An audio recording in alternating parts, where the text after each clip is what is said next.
This is why from 2008 onward, there was an explosion of digital nomadism. This was also when the first digital nomad podcast came around. Who was that? Digital Nomad Podcast. Voice over IP Digital Nomad Podcast. Hey, podcast listener, even if you are alone in your entrepreneurial journey, know that today, right now in your earbuds, you are joined by thousands of entrepreneurs from all around the globe seeking to grow better, more profitable, location-independent businesses. If you'd like to learn more about what we do and download our entire back catalog, check out tropicalmba.com.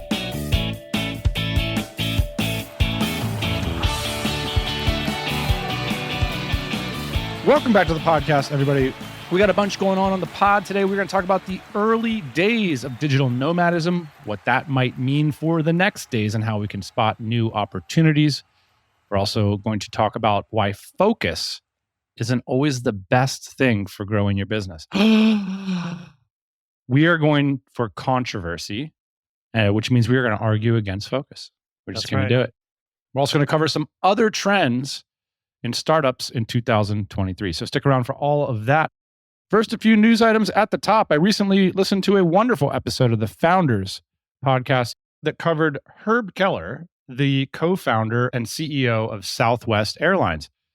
Now, this is a really brilliant episode because I guess there hasn't been really a definitive book about Herb. And it's a product, Southwest Airlines, that so many people have used and can relate to. It's also an all-time business case study about Southwest Airlines and their focus, their relentless focus on their niche. So we're going to talk about focus today. I thought it'd be pretty interesting to bring it up. But one of the things that jumped out to me about Herb is, you know, he was this hard living, hard partying, kind of just work all day, never sleep kind of guy his whole life, lived until he was like 90, endless energy. And he seemed to have this relentless positive attitude. And he was always like, hey, today doesn't suck. I am thankful for this challenge, this fight. You know, I'm excited to be a part of it. It's almost like he didn't take it that seriously if shit was going bad, because it's like, hey, this is an opportunity for me just to have a game, to play the game of life.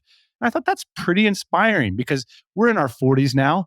We've seen a lot of shit when you show up to your desk in the morning. And at a certain point, you're kind of like, hey, there's going to be shit this morning. And then you kind of put a smile on your face. You're like, what's new? You know what I mean? Like, why am I going to get down about this? This is my job, is to eat shit, you know? Yes. And so why don't I have a positive attitude? I thought Herb was really inspiring in that front. And he said he learned from childhood that adversity is a normal way of life. And that is not a lesson that all of us learn in childhood. And so, Ian, I thought I'd turn it over to you. What is something that you learned in childhood from your parents or your friends that you think benefits you in business to this day? One thing I learned, jokes aside, is just like fierce independence, man. It's just like looking around and seeing what everybody was up to and then trying not to conform. I'm not sure exactly why I was doing that, but like the defiance part of me has stayed strong, I think, since I was a child, which is just like, whatever everybody else is doing, like not that interested. Like, let's look over here and see what's going on. And I think that that's helped in business a lot. I mean, sometimes it's gone wrong being too defiant, but in other ways, I think it's gone really well, which is just not conforming to the script that's given to us. And I'd like to think that's part of the reason why we're here on the Tropical MBA, living these great lives that we're living, running these really interesting businesses, is because it wasn't a script that we were given. It's one that we created. And for me, some of it was created out of defiance. Yeah, love that. You know, when I was a kid, I remember getting a lot of, that's because I said so. You know, it didn't matter like who it was from. It was just like, that's what I said and that's what it is kind of thing. And you're just sitting there like a kid and you're just like, well, hold on a second. Like, there's all these other options available. And it's like, nope, it's because I said. And then it was like, oh, okay. So if you're in a position of authority, you can just say because it's what I said, right? And then you get to be an adult and you're like, well, wait a minute. All these rules are made up. Last night, I went to this function. My neighborhood is all up in arms because they're building a 5,000 person music venue, basically in my backyard. Wow. And like all the elected officials were like up on the top of the stage. And then like all of us citizens were down on the floor. And it was interesting just to see people's reaction to authority. But then also there was like a fair amount of people that like didn't wait to speak their turn and like voice their opinions like really loudly and like made it known what their belief system was. I thought it was interesting because there are certain like power structures at play, but then there's also like these social dynamics that are at play as well. So it's interesting to like see people like navigating these systems. It just like reminds me of like when you're a kid, there aren't all these rules, right? And then when you're an adult, all of a sudden there's like all these rules that you're supposed to follow. But then at the end of the presentation, and this whole like public forum, like I went up and I like talked to everybody. Like I like figured out who the lawyers were. I like figured out who the politicians were. I figured out who the grassroots activists were. And like everybody was like really open to like talking and sharing. And so it was like one of these situations where, and I think this is the case in business too, which is like, you just have to be friendly and like you can pretty much navigate anything and get information from anybody. Whereas like getting back to the beginning of the story, it was like when you're a kid, you're just kind of shut down. And I think a lot of people in the audience at this event, they were also shut down because they didn't take the time to like navigate through the systems and like figure out what was actually going on. What I took away from this experience and what I've taken away since I was a kid is basically to navigate through these different systems and people, all it takes is like a decent personality and a basic willingness to like put yourself out there, and like you can get really far in terms of like what the rules actually are. Isn't it? Yeah, and like who you should actually talk to. But if you want to stay on the sidelines and be silent, you're not going to get anything done. So I feel like this idea and kind of attitude is really helpful in business, especially. What's this mean? I mean, it means like if you're thinking of launching a new product or starting a new business or making a career change, everyone with the answers basically is a phone call away. Yeah. And if you don't have the answers right now from those people, what's going on? And maybe what you're doing is you're just modeling that idea of following the rules that you learned earlier in life and are just simply reapplying it. Do you remember when I think I called you? You were probably overseas, and I like called you and I said like, "Hey Dan, I just had a conversation with like our number one valet parking competitor, and I had asked him like how many of these valet parking podiums he was selling a year, and he's like, oh man, it's a lot." And I had like posed as a customer to like figure out that information, and like that one conversation and like his change in tone in his voice was like all I needed to be able to like go after this guy in this industry, because it was like clear that he was making like a really good living, and that's against the rules.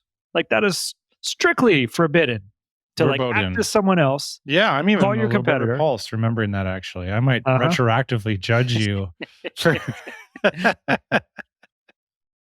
benefited from your bravery. Now I'm in a position to be judgy about it. Right. That's a really good one. We'll save mine for the next episode because that was such a good answer. Speaking of getting outside of your comfort zones, 400 listeners of this podcast are flying to Bangkok in just a few short days. We mention it a lot because it's important to us. I want to ask you the question, what are you most looking forward to? Well, number one, I'm excited to go to Bangkok. Number two, I'm excited this is going to be the biggest event ever. It just keeps getting bigger. For me, I love like taking over this hotel with all these weirdos and having such a good time together. And the other thing that I'm really excited for is we booked a boat. We booked a boat. You know how much I hate boats. I know you hate boats, and you fought me on this so hard the last couple of days. And I love it when you fight me on this stuff because it makes me need to overcome and like buy your joy. And so I've booked a luxury liner where you may or may not have to wear pants when it's 90 degrees out. But at first you were like, affordable boat. And I'm like, no, I hate boats. And then you're like, luxury boat. And then I'm like, you know what I said about boats? And you're like, luxury liner. And I'm like, all right. Teak interior. There's snacks. Yeah. I know you love snacks. There's drinks. I do love snacks and drinks. Yeah. You got me at the snacks and drinks on the liner. Yeah. So yeah, I booked a boat for DC Black attendees. Pretty cool. Yeah, it's going to be fun. One of the things I'm most excited about is hearing from stakeholders in the community about what next steps they want to take it's not just like a conference, it's also like the annual summit of the community. So I think in terms of like what we're going to do for, say, for example, a 2024 event calendar, we're going to get more momentum in this week or two in terms of team, contributors, event hosts, members, and everything than we will the rest of the year. Like this is the most important part in terms of feedback, in terms of community news and what we're doing. And so being a part of that, everybody's in a good open mood, sharing like what they're excited to see, what they want fixed, what the next steps are. And we just get out of there like, hell yeah, we are doing all this stuff. It's super exciting. We're so fortunate that basically our members come to this event and they tell us everything that sucks and everything that's great. It's very hard to get that information from people, especially if you're like not meeting up. So like this is the time when we hear a lot of that. It's really good for us. So Ian, we're both about to embark on long haul journeys across an ocean or two. What are some of your current travel tips? Don't fly from Bangkok across Europe on a 36-hour itinerary to get the business class ticket. Tip number 1. Number 2, this is an obvious one, but like load up your Kindle and your podcast and whatnot. I'm going to listen to the Elon biography. Love it. My tip, how to make coach class business class if you don't have the scratch to buy the business class tickets. Get one of those inflatable pillows, wear a comfortable pair of pants, use it as an opportunity to reflect on your life, bring a journal. I like to do a little bit of creative work, but my hot tip right now, one of my favorite products is YouTube Premium. And one of the things I always say, I'm going to download things to watch or whatever.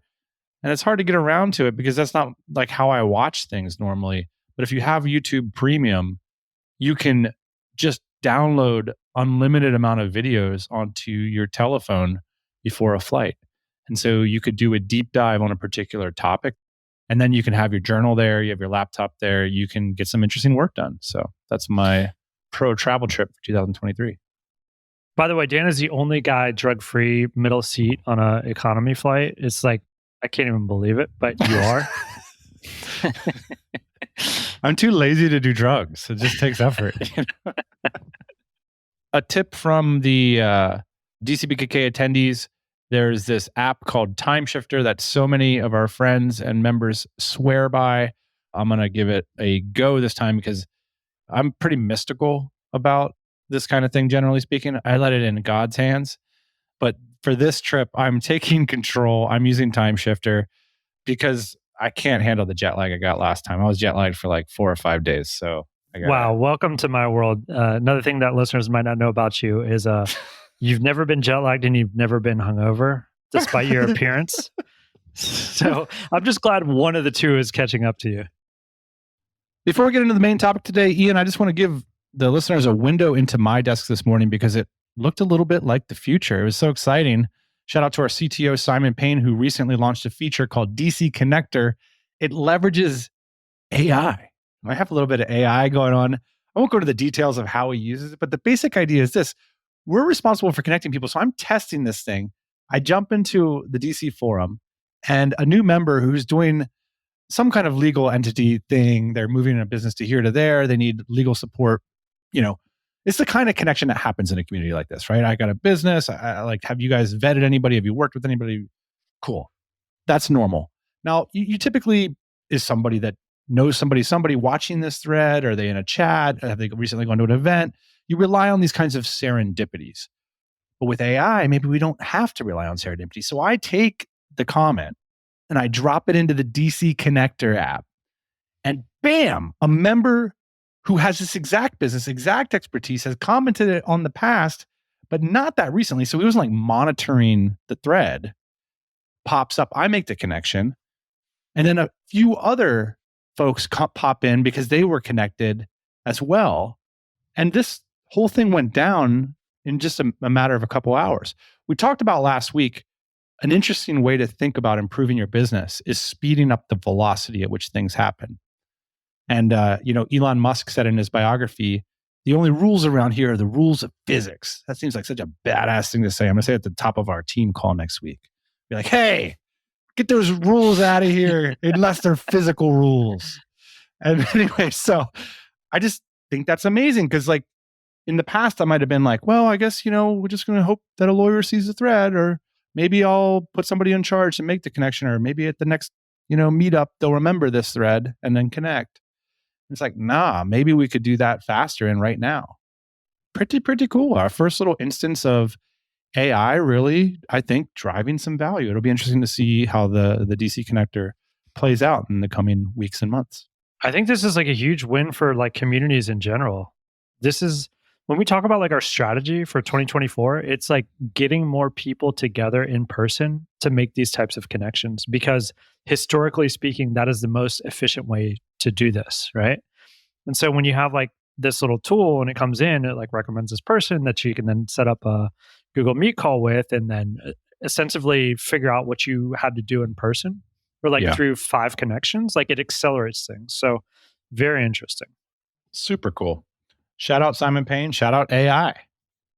Here's the next question. Is TikTok the blue ocean Amazon was in 2014? Interesting little seg. The opening talk at DCBKK this year will be by Mark Zhang, who got his first war chest of cash from that blue ocean of Amazon in 2014 from a serendipity, from a connection he had at a DC event. He met a high net worth individual in Singapore who sat him down. This is the way he tells the story, who sat Mark down and said, let me show you my Amazon listings. They're making millions of dollars. And he showed him how to duplicate it with Mark's product expertise. Bam. Now Mark's the founder of Mantis Sleep, an 8-figure company. Made a critical connection there.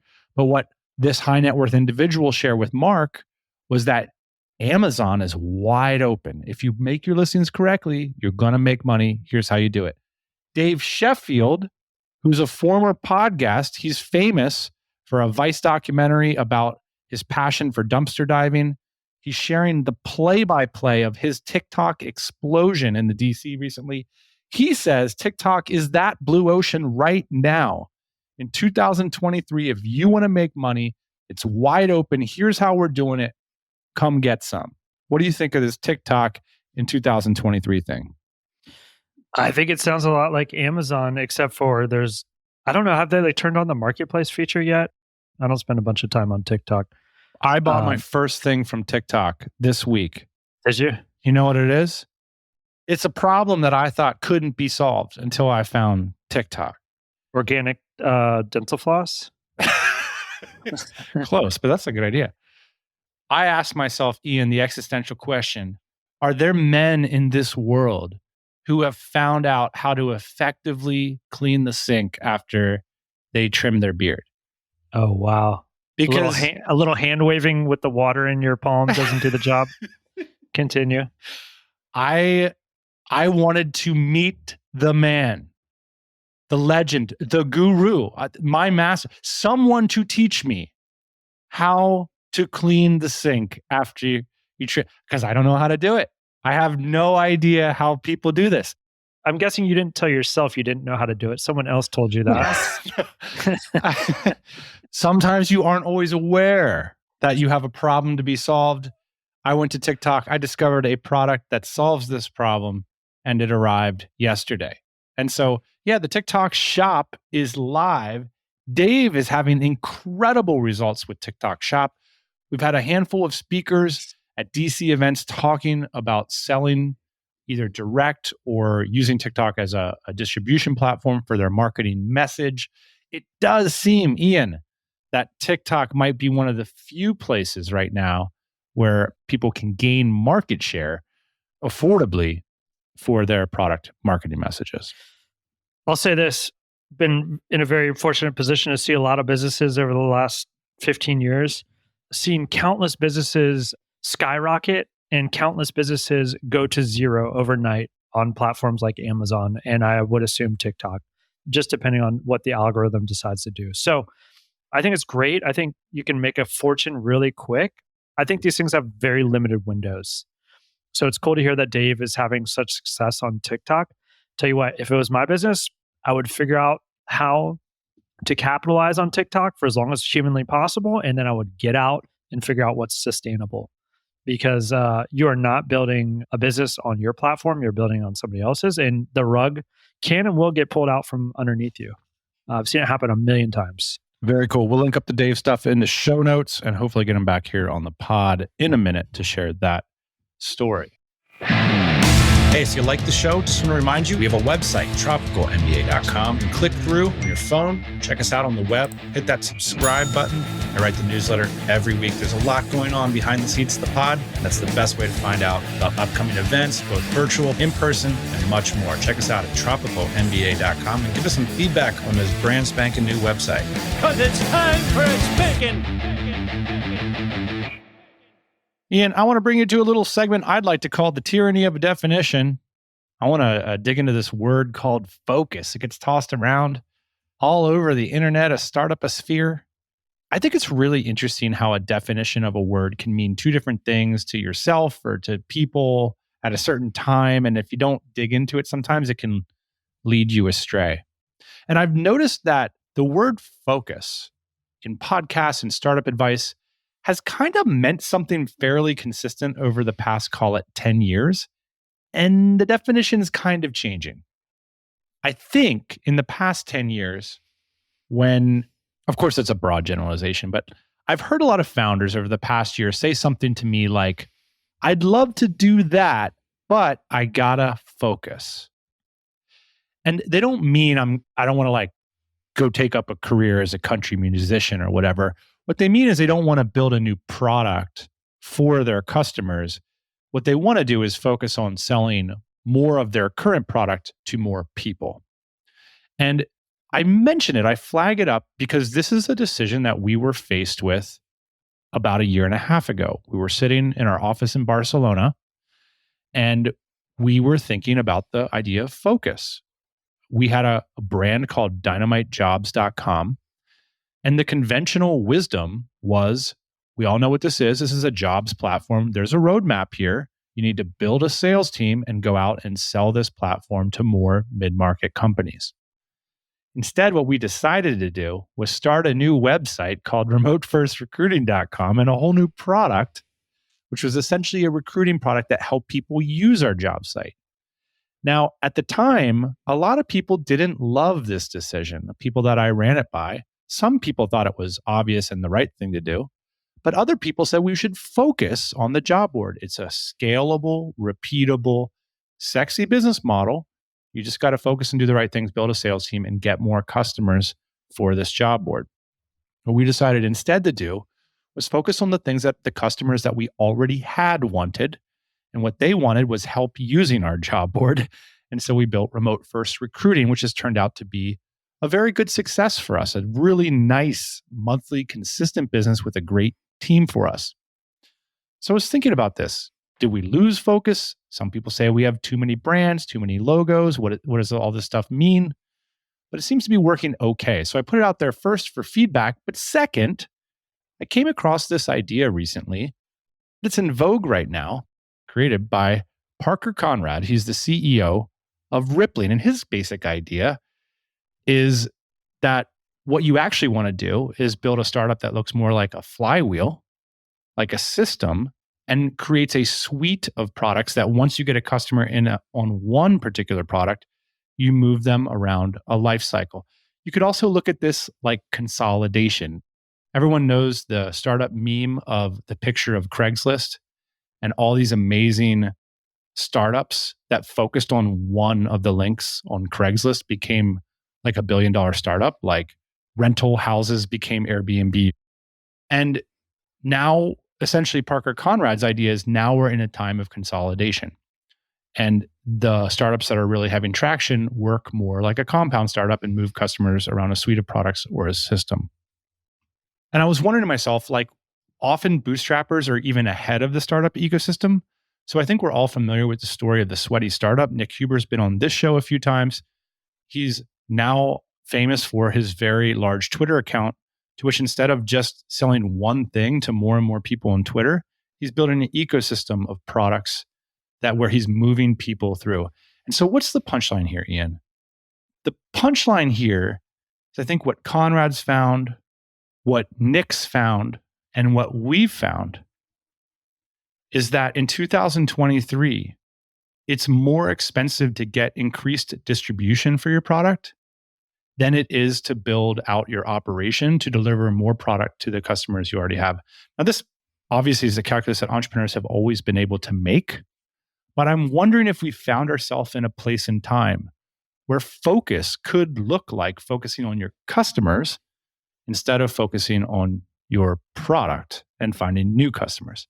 Your thoughts? Especially if you have a decent customer base. So I think in the examples that you've given, like the customer base is what matters. And so just simply, it's more expensive in 2023 to acquire customers than it was in 2015. So if you happen to still have the customers that you acquired, well, they're more valuable essentially because it would cost more to acquire them.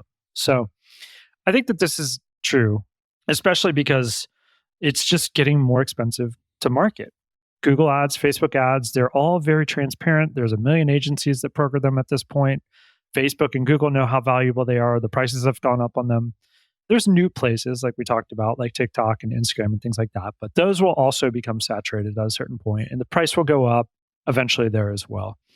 And I think as like the internet, in my mind, gets smaller for better or for worse, this is going to be the case, which is if you have existing customers, try and figure out what else you can offer them because it's very expensive to get new customers now. I think there's a deep well of information here. First off, digging into what does it mean to focus? And maybe focus means being very precise about what it is you're going to complete, defining it, and delivering with force. Also, just understanding the true costs. It's easy to say something like, well, I'm just going to focus on getting new customers. Well, exactly how and exactly how much? And if you do that math, it might turn out that actually something that looks a little bit less like conventional focus could be a lot more profitable and cost effective to do. So tie it back into the top. Sometimes we say these big words that mean really big things in our businesses, and it can be so fruitful to dig down and say, you know what? Instead of saying the word focus right now, I'm going to write down the 2,000 words that I think focus means right now for us. And we've been doing a lot of that as we've been focusing on improving our business and our operation in the past few years, Ian. There's another word like this that popped up recently that I think there's a lot of fruitfulness in it for us, which is process. We've been saying the word process a lot. And it's like, wait a second, before we make any big decisions here about process, what if we all wrote down what we mean, what we think we mean by that, and really sort out whether that's the right term in this moment in time? And I don't know, if you could come up with a few things like that in your business, we've been finding a lot of upside potential there. There you go. A little segment about definitions.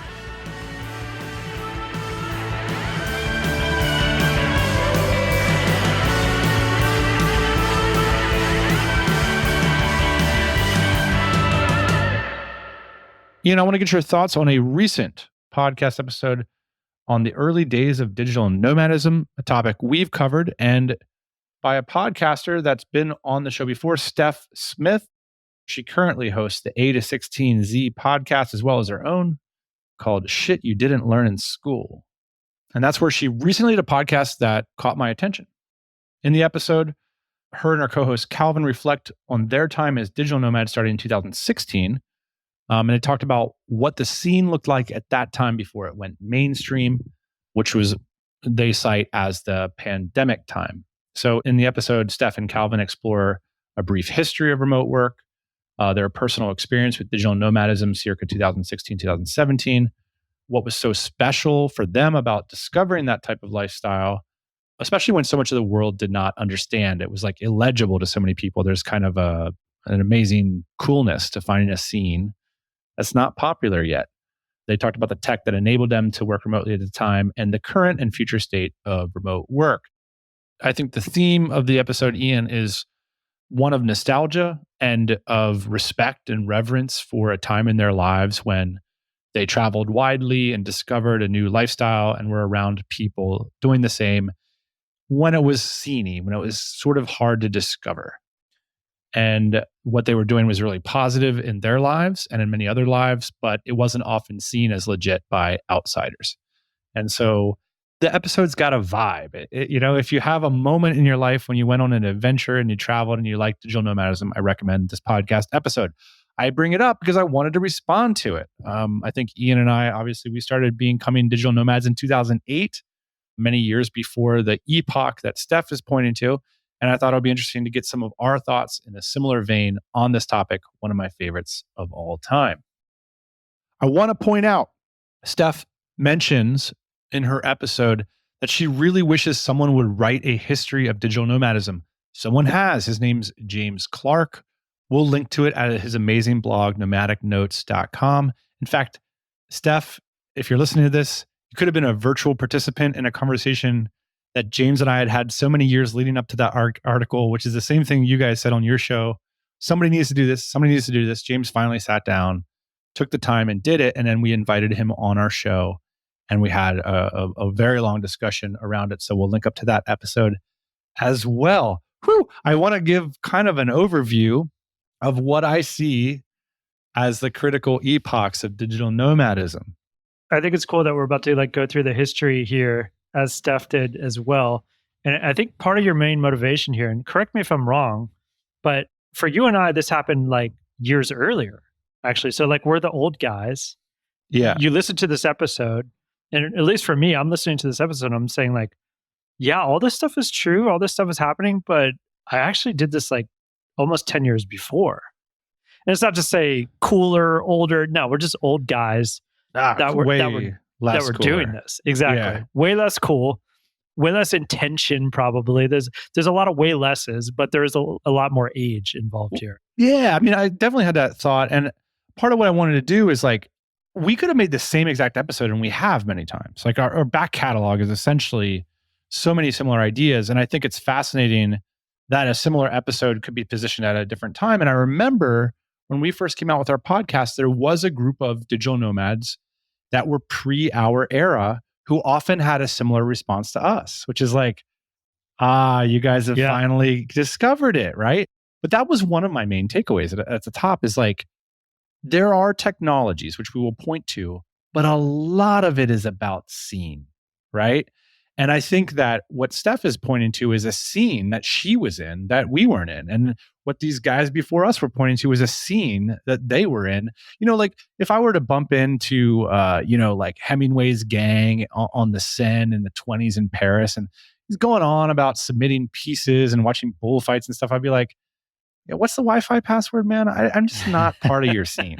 You know what I mean? It's just, there's different scenes. And so I thought that was one of the themes that came away. But there's also important technologies. I want to underline some of them.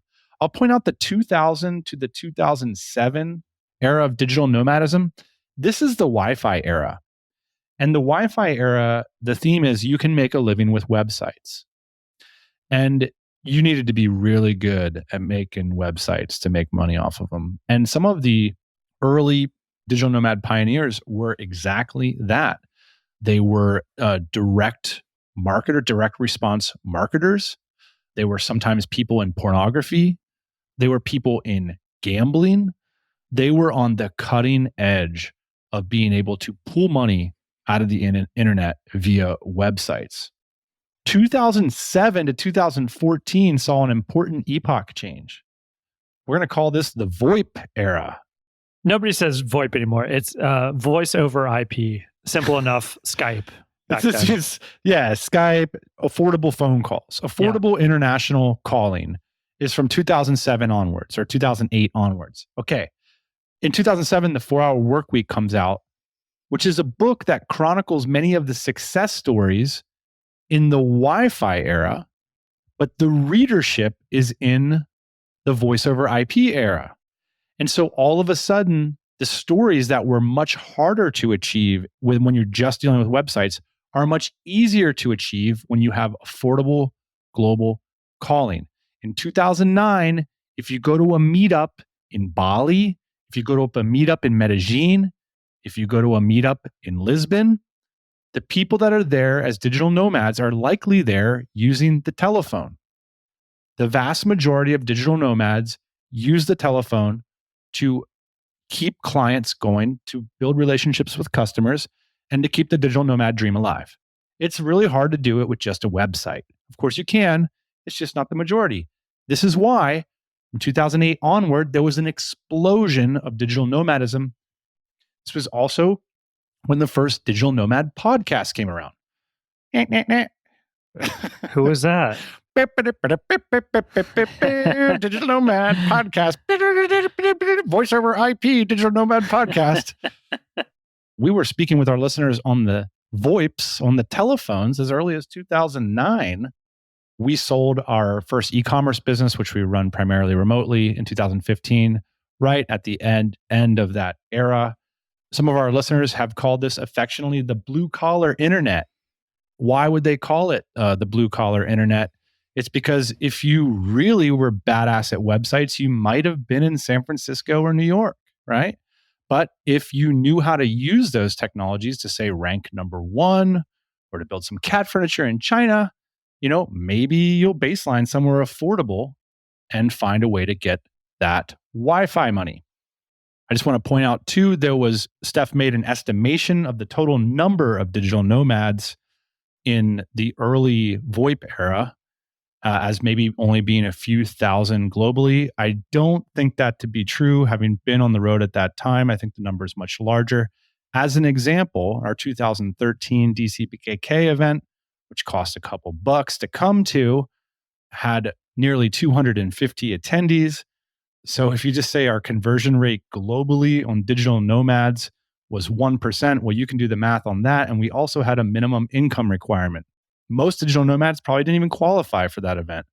And so I think even as early as 2013, we're looking at a total number of digital nomads that is very, very high already. And so this was a big, big scene even in 2013.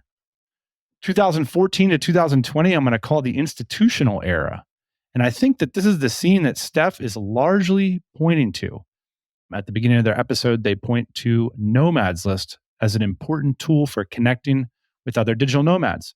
Well, I know a bunch of digital nomads who connected with people off of Nomads List, and they always said the same thing. You know how brands kind of can be boiled down to one word?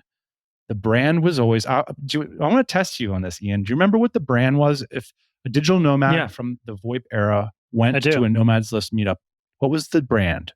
The brand was, I have a job. Jobs, exactly. Yeah. Jobs was the brand. Yeah. And so again, we have tens of thousands, if not hundreds of thousands of digital nomads, none of which had jobs. And now all of a sudden in the institutional era, you could have a job. Correct. And travel the world. And importantly, and this is why I bring up the blue collar internet, you could have a job with prestige and at a high end earning power. So now you could work for Hotjar. You could work for TopTal. You could work for these progressive San Francisco, New York companies that were allowing and some European companies as well, that were allowing their talent to work globally. And that talent wasn't just developers and salespeople anymore, but now it was increasingly things like marketers and customer service people, because those things have gotten more legible throughout the VoIP era in terms of growth marketing, in terms of marketing tools, team collaboration tools, all that kind of stuff. I'm going to do the old guy thing now. I know you were waiting for it and everybody else was waiting for it. The old guy thing is like, yeah, it was so much easier for you in the institutional era. Yeah. Back in my day, we had to create our own jobs. You guys just rolled up to the institutional era and you had jobs. That's fair. That's so cool. That's my old guy bit about the institutional era. It's like, we basically didn't have the option to have the jobs. Like we had to, that's essentially the reason why we created these companies. We created these companies. Digital Nomad Podcasts. We created these companies because there were no jobs. That's right. This was the job that we created for ourselves. That's right. Because we needed the freedom, because we felt all the same things that Steph explained on her podcast, which is like the desire for freedom, location independence, like all these things that they were seeking, we were also seeking as well. Also, in a way, I mean, part of this talk is about scene. You could pretty reliably connect with people in the scene in the 2013, 14, 15 range because it was so easy to spot each other. You know what I mean? Like now that we're in what we call 2020 plus, the work from home, AKA the pandemic era, you just never know. I mean, it could be just someone with a normal job that's hanging out in Chengdu or whatever.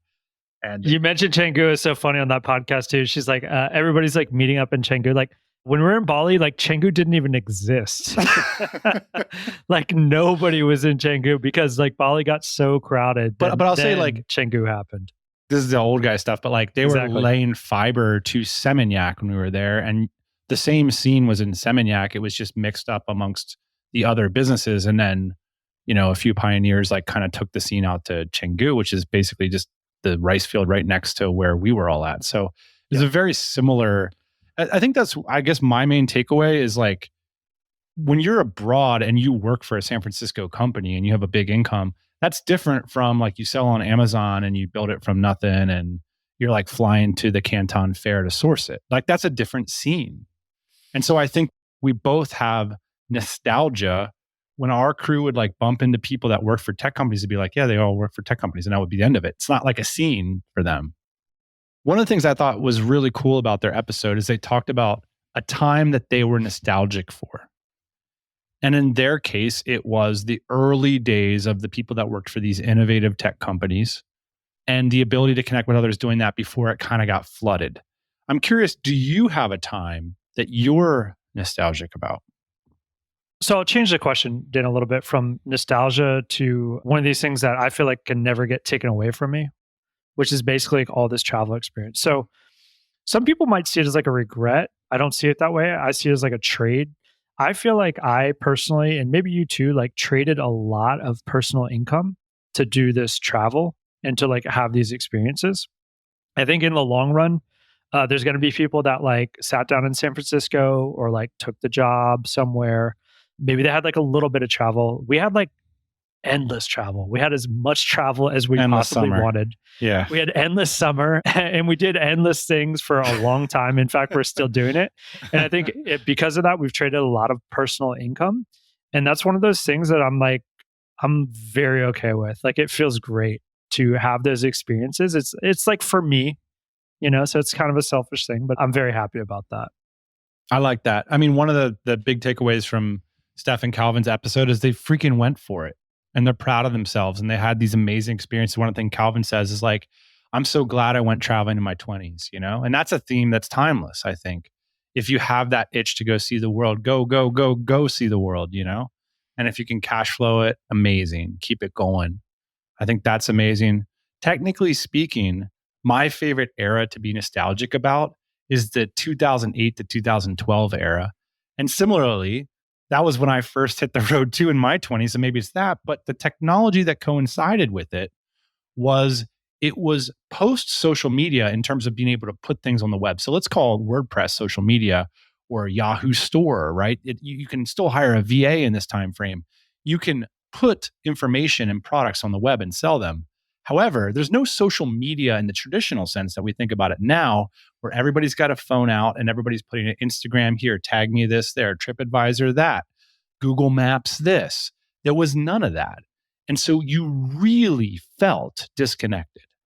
And there was this disconnected, connected feeling, the polarity of which created the incredible vibe of sitting in the rice field in Chengdu. I remember being in a cafe, drinking the coconut, logging on to the web and ensuring that everything was moving along. And then when you closed that laptop, there was an audible thunk, not just because it was an old crappy laptop, but because in a meaningful way, the world did shut off.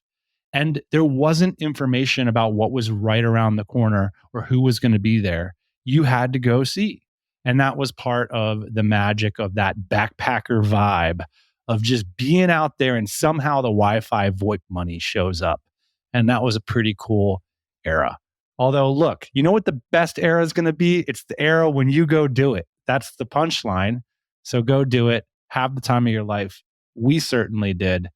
And yeah, I think one of the interesting things about taking a look at the early days of digital nomadism is just like this distribution issue that we talked about earlier in the episode, is that a lot of this boils down to the almighty dollar or to the cheddar, as you would say, boss man. And a lot of it is about money. For us in the early days, there was a Venn diagram of costs plummeting. You had staffing costs plummeting because of the phenomenon of outsourcing. You had publishing and technology costs plummeting because of platforms like Yahoo Store, WordPress, and Drupal. And you had voice communications plummeting. All of a sudden, you can call your sourcing manager in China and speak with them for 2 hours about your new project. And it's going to cost you $5. All those three things came together to make digital nomadism not only possible, but profitable. So I think it's interesting to dig into some of these things as well, to look at them as competitive advantages. We're looking for cost advantages so we can do things more affordably than other people in our niche or in our sector can do them. And so I think it's not just for funsies, but it can be really interesting to look into these tech trends and ask ourselves what the next moves are. Speaking of next moves, sounds like Steph and our co-hosts have settled down in a location. You and I are certainly spending more time in our location, which is Austin, Texas. What are your thoughts in terms of how digital nomadism will be treated in the future? Is it the case that everyone always comes back to one location? Is it kind of this hybrid thing, which we're doing, which is spend a couple months of the year at different places? Is it full-time digital nomad? What's the future? I think digital nomadism is this tiny, those fish that swim along the whales? Those ones I'm talking about? Oh, yeah. They eat little things. They're helpers. So they don't get eaten by the shark? Some kind of, real close to the whale? Yeah. Yeah. Digital nomads are that. They're the little fish swimming along, and the whale is technology, and the whale is globalization. Let's just zoom out for a hot minute. I mean, we are just a few decades away from widespread disease, destitution, and no travel whatsoever. Okay, a century. Give me a century and a couple decades. Wow. That's pretty bleak. I think it's one of these things where there's this wonderful article by Tim Urban from Wait But Why. And it's this graph of the history of humans and then technology. And at the very last few decades, and a century or two, it just shot straight up to the moon. And it's you are here. I mean, we were in horse and buggy. I mean, not that long ago, it was horse and buggy stuff. And now all of a sudden, it's airplane and a romantic comedy, and you're on the other side of the world taking Instagrams and tagging your friends and WhatsApping people and all this. So digital nomadism is simply the little fish on the side of the whale of technology. Where it lands us in 20 years' time, when it's going to be a decision for our children about their careers, almost you'd be willing to believe anything about it. That, for example, you could have, if I said to you, imagine if I was trying to describe the iPhone in 1995 and the capabilities that it would unlock, the fact that one of our members and I just had a phone call and they're on the other side of the world and it was no big deal. And oh, by the way, flip on the video, and then, oh, send me the document. I think the idea that we could actually feel like we're in an office together is a no-brainer. Dunk it. Tell me something I'm going to be impressed by, So is digital nomadism, globalism going to continue to march on? If technology has anything to say about it, which I think it's going to have a lot to say about it, then yes. So barring major catastrophe, that seems to be the way things are going. So I'm still completely bullish. This man will not be impressed until we are teleporting like in Star Trek. I can't wait for the day. I think, one of the interesting things about taking a digital nomad journey or becoming an adventurer, like so many groups of people before nomads, whether it's writers or artists or people searching for whale oil, strangely enough, I think this is a way to put yourself on the edge of a trend, to see opportunities, to see past the rules that gild everybody else, and to create a business that serves the type of life that you want to live going forward. That's the theme of the show. That's it for this week. Thanks for joining me, Ian. See ya. Hey, thanks for listening to the Tropical MBA podcast. You can go to tropicalmba.com, get access to hundreds of back episodes and all kinds of other goodies. Load up your iPod. That is the cheapest way to fly business class on your next international flight. We will see you next Thursday morning, 8 a.m. Eastern Standard Time.